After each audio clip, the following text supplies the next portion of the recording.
Hey everybody, it's Master Gallengeist here, bringing you my Yakuza 3 perspective.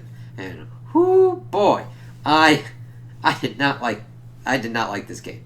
Granted, after going through the series and then getting to this point, I they keep doing the same kind of shit, and they do this like the plots have the same problems, the character developments have the same problems. Like all these things have like the characters have potential and everything, and Kiryu sometimes says the right kind of things, but damn if they just are not stuck in their ways and how they do certain things. Because this is a remaster of a 2009 game, and it fucking shows. Kiwame and Kiwame 2 were remakes of the first two that were like 2005, 2006. And this is just like, whew. And, oh my god. Like, even how they do stories and stuff like that is just, they keep doing the same stuff. Zero is like the eldest because they, not eldest, but like the one that's one of the kind of closer to when it like showing how far their development has come. They came out like one of the later kind of ones. So putting that first really kind of puts you at a disadvantage because even though I have vast fucking issues with Zero, it at least did kind of quality of life developments that made it bearable. This, I did not like the story. I did not like the sub-stories. I did not like the combat. I understand now why that this is called Yakuza 3 because of the inordinate amount of enemies that block your shit and make combat last vastly longer than it fucking needs to. I was like dodging certain shit just to be like, oh god, oh god. And it's harder because you have to start figuring out who are the kind of characters that fucking come at you. And the thing is, you can tell me that this feels like a giant open and filled in world. The characters are just fucking, it doesn't feel like an open world to me. It doesn't feel like a lived-in world to me. Because you're going around Okinawa, and it's really kind of weird when you start seeing that for some fucked up reason, you've got people that are old people that are hunched around like this, walking around, and then you can see the exact same kind of model, but put on with a different kind of skin. It's like, oh, okay. And once you start seeing that, it starts breaking the believability of the world. You're like, fuck this. So, what is this Yakuza game about? Well, it's essentially two fighting, like, it's two stories fighting it out. Like, I would have rather them had Kiryu doing his orphanage and having to deal with a smaller kind of threat, but no. Tojo Clan's gotta get fucked up, and there's gotta be some weird fucked up fucking conspiracy, because that is what, Ryuga Gotoku has to fucking do. It fucking goes into insane batshit territory for shit, just for no fucking reason, and somebody's gotta get, like, shot and put in the hospital. This time around, it's Daigo Dojima, baby, the fucking sixth chairman, who's fucking just like, hey, I'm gonna be out of this game for a fucking while, until they fucking deny to give him a fucking piece of the action at the end. Oh my god, like, a lot of this stuff is not executed well, and of course they have this disclaimer, this was made around 2009, so please keep that in mind with your kind of shit. It's like, okay. And the thing is, we saw that Kiryu was like fine with like video games and everything, but he is dealing with certain child problems and be like, oh yeah, they should be outside and using their imaginations and stuff. I'm like, you just went complete old man dickhole. Never mind the fact that this is using like the old graphics. I mean, granted, it's upscaled and everything, but like Kiryu looks fine without like his kind of like clothes on, like when he's usually taking off his shirt for like beating wholesale ass and showing off his dragon tattoo.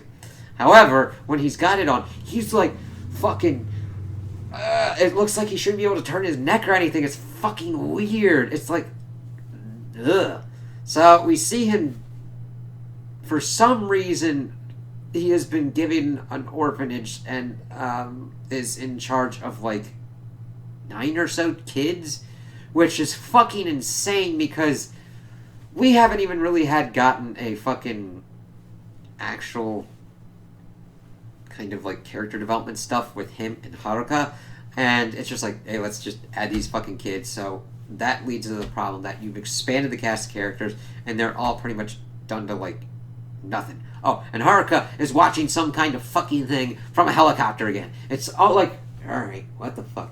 I'm sorry, that happens at a certain point, and if I don't point that out, it needs to be pointed out. So, he deals with the various kind of shit going on, kids borrowing money and not returning it, and accused of stealing and stuff, where Kiryu shows that he really is not well versed with handling these kids, because some of these kids were like, you motherfuckers, you fucking stole some shit from me. And he's like, oh no, I forgot about this kind of thing, and we found it. And I'm like, you have now just made yourself out to be a dumbass. Now granted, conflict resolution is hard to fucking do, but there was some shit that's going on here that's like vastly all over the place, where it's like, holy fucking shit, what the fuck's going on? This just doesn't fucking work. It's like that. We get at one point towards the end that this one kid who wants to be a wrestler has some kind of like attack, and we think it's asthma, and they're like, oh yeah, just keep doing your dream. You can be a wrestler or whatnot. We'll just have to see how that kind of works out. It's like, you need to balance that shit out. And then we find out he has a buckwheat allergy, and he ate an inordinate amount of fucking shit to actually trigger the fucking thing. And I'm like, alright. One kid is like trying to ask the other kid out in the orphanage, and it's like, alright, this is kind of weird. No, granted, they're not blood related that I fucking know of, but do not put it past certain kind of things in like Japanese anime and stories for that to just pop up out of nowhere for some fucked up reason. Now, granted, to my knowledge, they are not blood related, but he kind of wants to go out there, trying to get her to go out with him, and she's like, oh no, I don't date black guys. I'm like, shit. And I'm just like, ooh, fuck. And Kiryu's like, I thought I taught her better than that. Did you? Because I've seen you having like the most horrible kind of way of like trying to like deal with this shit. So, and then she like goes and she's like going to try and I guess get in with this other kind of rich kid who the Mitsuo kid was like got tickets from. And then they're like, oh, what the? I've heard that you got a burn. And then they're making fun of her. And it's like the most ham-fisted thing of being like, he then protects her from that and punches the kid out, which is actually the wrong way to handle the situation. And he should have just told him, hey, dude, get fucking bent. Eat ass wholesale at Costco. Fuck nut. Granted, if I saw a 9-year-old kid go that fucking far hambo on another kid like that, I'd be like, what the fuck? But I digress. And then, of course, since she was like, oh, I'm sorry, I was such a dickhole. And it's like, yeah, you were. And when somebody treats you differently for stuff, it's pretty fucking shitty, isn't it? It's very afternoon, after school kind of special kind of shit. And it's just like, wow, this is not handled well whatsoever. But that's the kind of shit that we've got. Never mind the fact that it starts jumping around timeline-wise, and that this is kind of set in like 2009, then we back up kind of a year. This Yakuza family, the Ryoto family, wants the kind of stuff because they want his orphanage land deal-wise, because there are two competing things, a military base and a resort that's going to be going on Okinawa, where the orphanage is. We also got a thing where Kiryu and Haruka said goodbye to everybody. Like, yeah, we're going. And then it's kind of going off. It's like, oh, sweet Jesus. And he kind of gets together with the Ryoto people. This Rikia dude starts being like, hey, Aniki! And just up his ass after you beat him, which, fuck that. Like, that's not the worst boss fight, but the one with Lao Ka Long. Oh, yeah, Lao Ka Long. Fuck that one. Oh god. But I'm like going through this, and then I'm just seeing what our other kind of like sub stories going on. He gets in good with like this old man dude who adopted this other kind of chick because the mother abandoned her and the father killed himself, and she was like in the room with the dead dad and hasn't spoken since. It's like, alright, you're just adding a lot of shit here at this point, but okay. And everything's kind of built up, and then you're kind of like going around doing stuff in Okinawa, and the thing is, the sub-stories are just MMO fetch quest level shit that never really bought me in. We do get one where we see the fucking, like, there's this hostess that is bilking this motherfucker, and for some reason the right answers are never to call out the fucking shit, where in this case she's like, I can't marry you because I'm your sister. And it's like, kind of weird, fucked up soap opera level bullshit's going on here. I just was like, alright, the real crux of the issue came into the effect in that most of these sub-stories were tied to minigames that I just fucking could not be asked to, like, do. Like, I did this stuff for this pool one, and the physics for it was like, fuck this shit. Then there was one where I had to try and catch a tuna, and I was like, the timing to try and get it, and even trying to fight the fucking thing, I'm like, fuck this shit, I'm done. And the quality of it, like, by the end of the game, I had like 23% done, and I didn't give a shit because I was just going through because of the story at that point. Because I know I've said that the main crux of like the sub-stories for me is like, oh yeah, you get to see Kiryu or Ichiban or Majima's, and they're kind of better in the sub-stories, and I'd rather would have had the sub-stories as the main story. That doesn't even happen for me here, where I'm like, I don't like playing the game. Like the basic, I have to fight the game to get through the game. Now, when I say this also brings up how I did Deadly Premonition. However, this is the worst case scenario of that, where the story and the gameplay and the design are not good, where you can power through a bad story with good gameplay. You can begrudgingly kind of like dick kick yourself to get through shitty gameplay for like potentially good story payoff, where Deadly Premonition, you kind of wanted to see it, but it was kind of like, what the fuck kind of shit's going on here? This was the worst of both worlds, where I'm like, I'm taking a shitload of time to try and get through this, and it's just not kind of worth it. I'm like, I understand this shit. I understand that Kiryu's got an orphanage that he's taking care of with all these kids and everything, but this adds nothing to the character for me. I'm like, alright, I'm seeing that he really shouldn't have this, and I don't care this much, and that he's dumping way too much responsibility on Haruka for this whole situation, essentially liking her his second-in-command and an adult, where she's cooking for these kids, taking care of these kids. I'm like, sweet fuck! Like, I understand trying to help people and idolizing Shintaro Kazuma and trying to help kids. I get that. Okay? That little... Haruka deserves a childhood, too. And granted, she's had one fucked up childhood. Alright? Her mom got murdered by her dad. Fucking dude blew himself up to blow up another dude. She gets kidnapped constantly by fucking different kind of Yakuza organizations. It should have just been like Kiryu, retirement, chilling on a beach, showing her how to have a good time, and being like, and I don't mean that in any kind of dirty way, showing her how to be a kid, learning, all that kind of stuff. Not just be like, I'm gonna make an orphanage and get all these other kind of kids. I'm like, help the kids completely, but don't do that by making other kids essentially adults in this kind of situation. You know, it's like, what the fuck? So that's the main kind of thing. Then we get into everything going on. It's like, oh god. So the Ryoto family dude, the head boss dude, gets shot, and his adopted daughter draws it, and it looks like Shintaro Kazuma, who's been dead. It's like, what the fuck's going on with this?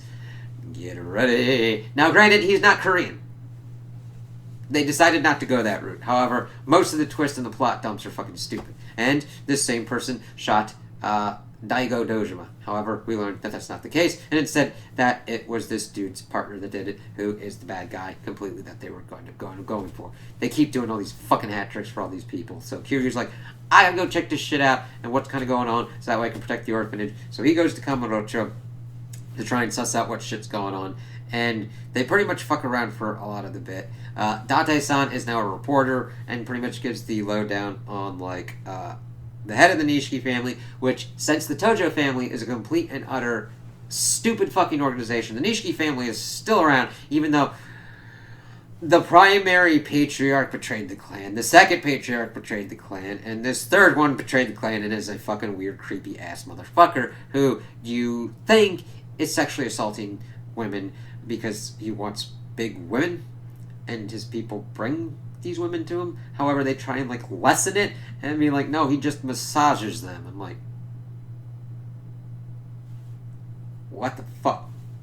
It's not important, but it's just like, what are you trying to do? So you fight this fucker, and goddamn was that a fucking stupid thing. You're trying to figure out what's kind of going on. You're introduced to this dude, Kanada, head of the Nishiki family, this fucking Hamazaki dude who pretty much gets fucked over, but then shanks Kiryu at the end because we gotta have another fucking fake out death for Kiryu at this point because it's a fucking trope. And then this Mine dude who is kind of behind certain kind of things but kind of not. It's fucking stupid because Daigo's like, I don't want to sell the land because that's for the fourth chairman with his orphanage. It's like, okay. However, this Tamamiya dude who's at the defense ministry, we learn after the plot dump at the end because, for fuck's sake, we can't organically explain anything anymore, talks about how he was friends with Joji Kazuma, who is the brother of Shintaro Kazuma, who was a cop, and for some reason they are brothers that look exactly alike, even though this brother is younger, and instead decided to work with the CIA. And the thing is, we learn of this group Black Monday, which was responsible for the 80s kind of crash, and that they want arms and stuff like that, and they decided to say that they are creating a military base in Okinawa that will have super awesome technology that the Black Monday people will get, or want to get, and that is what they are doing to lure them out. It's not like you could just be like, hey, we've developed this fucking shit over here in this base, come and get it, dick shits, and do it that way. But no, that would be too fucking easy, and instead have to embroil the Tojo clan and this orphanage and Kiryu because reasons. Oh, and then we wouldn't get the fucking Joji Kazuma dude who's like, yeah, the CIA is like my chairman thing. It's like my family. I cannot like the chairman dude. I cannot disobey my chairman. Oh, I'm like, fucking go for it. Whatever. And it's just complete stupidity. It's like you could have done a lot of other kind of stuff. This one secretary dude's like, I want to make Okinawa better. It's like, okay, I get that. There are other kind of ways to do that, and a resort might help, but there's better kind of ways to do it. Then you had to fucking fight Joji because he was ordered to kill the dude, and I'm just like, well, because I guess they wanted more of the military kind of thing to go on to like bait out Black Monday better. But then Kiryu fights him, and he's like, alright, fine, I won't kill him. And then, of course, this other group demolishes the fucking orphanage and pretty much should have killed Mikio, the other dude that is part of the Ryota family, because he was, like, protecting a doghouse, but he got hit in the neck with a sledgehammer and should have died, but he didn't. It's like, alright. And Rikia got shot. Mine pretty much killed the Shinada dude that you fought. It's like, alright. And Kao Long just pops up out of nowhere because he's working with the Hamazaki dude. It's like, I want to kill Kiryu Kazuma. It's like, fuck this fight.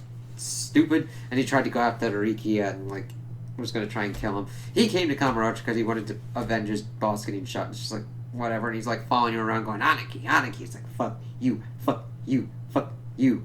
Oh, God. Like, I understand somebody trying to look up to Kiryu and use him as a role model and everything, but it's like, you have to do it in the most annoying fucking way possible. And then I did some of the sub-stories with him just because to get any more of his kind of character or whatnot. And that was pretty much wastes as well because it still follows the same kind of quest models, which are just kind of boring to me at this point because I've gone through, well, that is the fourth game out of this series because you got 0, 1, 2, 3. And I'm working on 4 now, and it's just like, alright, we'll see how this goes. Because there's 119 sub-stories in 3, and I'm like, I will be fucked to try and attempt that fucking feat, so no thank you. No thank you. And I could have missed some great stuff. However, the thing is, I didn't want to do any shit of the mini games that were just like, no. The hostess kind of thing where you're trying to make a number 1 girl was fucking stupid, and I'm like, not doing any more of that. You had to date like 10 hostesses to get to their sub-stores. I don't got the money. I ain't got the time. I don't got the shit, dude. Like, I don't have the will to fucking do it. I'm like, fuck that shit. And I'm one that will do that kind of shit. But guess what? There was no value added for me. I'm like, I've seen this rock. I've seen this tree. I've done this shit 1,000 times. We're gone. And I'm kind of getting to that point a little bit with 4. So we'll see how that kind of goes. How I'll go with 4, 5, 6. I don't know if I'll replay 7 because I've got a vast enough of an idea of kind of how it goes on with that to do something with that. And then Judgment and Lost Judgment. It is interesting because I wanted to see what was about with these games, but I'm just like, holy shit, it's not a complete copy and paste. I mean, there's enough change for it to be like, hey, dude, let me complete your homework. It's like, alright. And it's just enough kind of changes and tweaks where I wouldn't be like, say, this is the same game. But they got the same fucking problems and they don't fucking, like, learn from it. Now, granted, 7 changes up to turn-based, and thank God, because that kind of helps out with boss design, because it really hasn't gotten much better with the brawling. They stick to what they know and do, and then just pump it out. Alright, so let's get to the end of the story. So, Mikio's pretty much, like, dead. This one dude that you fought, the Tamashiro family, is pretty much kidnapped the head of the Ryoto family and wants to kill Kiryu. So you do this whole kind of fight thing. Rikia comes in at the last second and protects Kiryu, and we get this heart-wrenching kind of thing going on. And the thing is, I don't mind it, but I had really not that much of a connection to Rikia, and I do like seeing that Kiryu is so overcome with emotion that he is dead and everything like that. And then we get the funniest fucking thing of like, oh, we gotta get to Tokyo and stop Mine from like linking up with Black Monday and doing shit. So here's this CIA fighter jet to get you and your child to Kamurocho in less time. Because we think that Mine is going to kill Daigo and take over the Tojo clan. I wonder where I've heard that kind of thing before. And Joji is like, I'll come, whatever. So you could like fuck around with Haruka, and I'm like, I ain't doing that shit. Go off to the hospital to kind of see what's going on. We inform Date-san of what's going on, and then we fight through all this kind of stuff. We also get some kind of stuff of what's going on with Mine, which is character development for a villain that was needed. He is kind of a dark mirror of Kiryu, but it would have been better if they had actually run with that. He was an orphan. He pretty much pursued money and power and success, and he hated that all the people around him was like that, because he gets a call after Kiryu pretty much beats his ass from his assistant. She's like, oh, you got to do this deal and everything. It's like, money, that's all it is. I wish I'd met you earlier in life, Kiryu. Because you also fight the Black Monday leader dude. That's just fucking like, because they needed to do it, because it's like, hey, we got this fucking thing going on. God. Like, there was at least potential with Mine to be a very good and interesting character, but it's done too late at the end for the character development, and it doesn't really feel like Kiryu and him have that much going on. If he had been the central kind of antagonist throughout and actually focused on, and the amount of characters involved in the story cut down to a better manageable size to actually facilitate that, that would have been great. But nope, they have to do it here where he's like, I gotta kill the chairman. But I thought you loved the chairman. He did. He saw stuff in me. He believed in me. So, then why the fuck do you need to kill him? It's flip-flopping and doing shit and everything like that, and Kiryu's like, alright, I'll beat your ass. It's like, okay, because it almost got to a point where you would think that Kiryu would really be able to talk him out of it. However, they're like, we need a boss fight at the end of this. I was like, you can if you need to, but you don't if the story can, like, hold it without it. Like, I mean, you could have fucking fought the CIA dude again, which was fucking stupid, because you fight him once and it's fist, and it's like, alright, cool, I got that. And then you fight him with guns and it's fucking goddamn stupid to go with, because he switches between fucking dual pistols and a shotgun, and you're just like, fucking stop this shit. And then Mine's pretty much protects Kiryu, and Daigo gets out of his coma and is like, surprise, motherfucker, and takes Mine's gun and pretty much shoots the one dude. He's like, I'm not gonna die like this. And then Mine's like, fuck you, man. Takes him, and then it's like, I'm done with this shit, and pretty much like jumps off on himself. It's like, alright. So then Kiryu pretty much is walking around, and then he gets stabbed by the Hamazaki dude. He's like, no, Kiryu's dead. But then we get into the end credits scene, and he's alive and patched up at Okinawa. It's like, why did they do this? It's almost like they think this is going to be the last Kiryu game ever. And then it's funny. You just see this shit going on. It's like, this will be the last Kiryu game ever. 1. This will be the last Kiryu game ever. 2. 3. I'm waiting to see how it happens in 4, how it happens in 5. I heard shit about 6. 0 at least was a prequel, and you're like, all right, we'll take this over with Ichiban, and then it's like Kiryu's gonna get another game. It's like, I understand why people like him because of the potential that he has and some of the interesting kind of things that he says. However, that does not make a good character.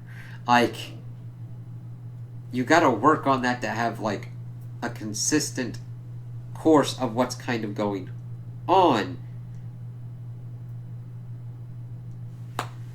throughout that. It's just because a character like acts like a broken clock every once in a while and spouts some kind of wisdom doesn't mean that they're a wise character, that they've got a lot of good stuff to say. It's just like, okay, I don't know, they just don't feel very consistent with the main quest Kiryu, and I kind of liked side quest ones on them, because if I could build a game with those kind of things, with better implementation of the gameplay design, better kind of characters, consistent kind of character development and journey of what's kind of going on, we'd be great.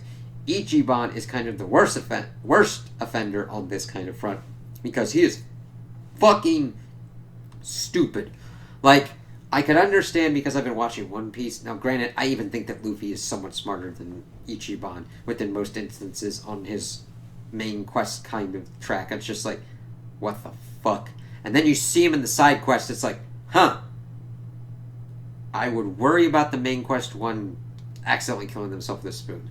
Side quest one is a little bit snarky and actually can figure out how to do certain shit because, I don't know, he's fucking helping run a goddamn confectionery business. When I get more enjoyment out of the side thing that you've made, like, if you're making a game, now granted, with Yakuza 7, Yakuza Like a Dragon, I like the turn-based stuff as well. It's a very solid one, and at least has a basis for them to kind of, like, work with. However, having gone through the rest of it, I don't expect much iteration-wise for it to even work even better. I'm just hoping that no backsliding or complete bullshitty shenanigans going on for what's going on with boss design. Boss design is one of the weakest kind of aspects of this, because there is a difference between making hard content that you go through to get to like a certain secret boss or a certain endgame boss, because with Yakuza 3, I went normal, and I'm going through normal unless things start going nutty doo-dah, nutty day, and I'll just blast through on easy, because it took me, the gameplay time on this one was like 24 hours, and I'm like, yeah, that'll work for me, but there is a difference game design-wise between making something where I've gone through the game, I've learned the systems, I've learned how to interact with this and do timing and use my skills to my best advantage, and just make it a bullshit thing where you have to do one cheese method to actually work, and it's like a time slog. That's just to keep you in the game longer and doing this and be like, oh, you were there for 50 hours. Did you have fun? No, I did not. There are certain kind of games that I've played that have been shorter and everything like that. Like, I can blast through Halo, Halo 2, Halo 3, Halo ODST, Halo Reach, and I have fun with those. And I have challenges in those. But it doesn't take me fucking 50 hours to get through fucking Halo 1 just because of bullshit things. Now, granted, it could take me longer to get through on Legendary, especially if I'm going through the library, because of what goes on with the Flood and how you gotta fucking puzzle room your way out of a certain kind of thing. But that is the most amazing thing about Bungie's game design and thing. It is a first-person shooter where you're working through, and in that instance, it's puzzle. How do I get out of this room? How can I use what is at my advantage and my disposal to get out of this and work and win this level? And that's the cool-ass thing. I do not get that level of satisfaction out of these Yakuza games whatsoever. It's not about, like, that. It just doesn't feel that way with interacting with what's been going on. It's just like, alright, I just have to get whatever, like, I attempt to find whatever the thing the tiger drop comes out of, so that way I can have that to potentially, like, crack out a boss if it's not stupid. I have to see how that kind of works out in 4, because there's 4 protagonists for some kind of reasons, and each has, like, 4 chapters or whatnot, and each has, like, 2 of them have 16 sub-stories, 2 of them have 15 sub-stories. We'll kind of have to see if I'm just done with it at that point, to just kind of go and be done. But that's the kind of course that I will take, because usually I'm the gamer that will go and do all the kind of side content. But the thing is, the design of the side content made it so horrible for me, with also the main gameplay content going on, that I was like, I don't fucking want to do this. It's just padding and filler for the sake of it, and I'm done. That's the first time that's actually really happened to me with a game. Like, I did the secret bosses in 0, 1, Kiwame. Here, I was like, I ain't gonna be asked. I'm not gonna be asked to do this. I'm like, fuck this. No. And that's a big thing for me to admit. Now, granted, if you love Yakuza 3, do it. But, like, I'm happy for you. If you love this series, it's never my intention for me to shit on it and take away anybody's enjoyment. I'm just explaining why this game does not resonate with me, and kind of even trying to explain deeper why that works, and why it doesn't work out for me because of the design and how the stories are done. Because, sweet good God, it's fucking tropish for them to just fucking thunder dump shit on you, like the whole plot. Like, a plot needs ebb and flow, alright? I'm not saying that you need to, like, thunder dump in the first fucking chapter and be like, here's everything, baby. I would prefer none of that. I'd like to go through, get everything until we get that kind of little bit at the end where everything's tied together and you're like, alright. But that shouldn't take you fucking 30 minutes, 40 minutes of a cutscene where you're, like, going back and forth between just, like, certain kind of things, and be like, sometimes you have moving, like, oh god, it's, from what I've been starting with Yakuza 4, there's even more dead space in certain kind of cutscenes where it's just like nothing, literally nothing is happening and no information is getting conveyed. I'm like, alright, move it along. And then it'll go to, like, a certain different kind of cutscene kind of thing where you're, like, going through with the text box, and then goes back to, like, the fucking voiced ones. It's like, why did we need this? They're switching between of different kind of cutscenes. It's just fucking weird. So, we'll see how that goes, my friends. Going through this series has been weird, and definitely worth it, I would say. Even though I have not been enjoying it. I still keep my mind open for any enjoyment that I can get out of it. Lordy, lordy. So, those are my opinions on Yakuza 3. Tell me what you guys think in the comments below. If you liked it, if you didn't like it, if you agree with me, if you disagree with me. Also, like and subscribe, and I hope you have a good day.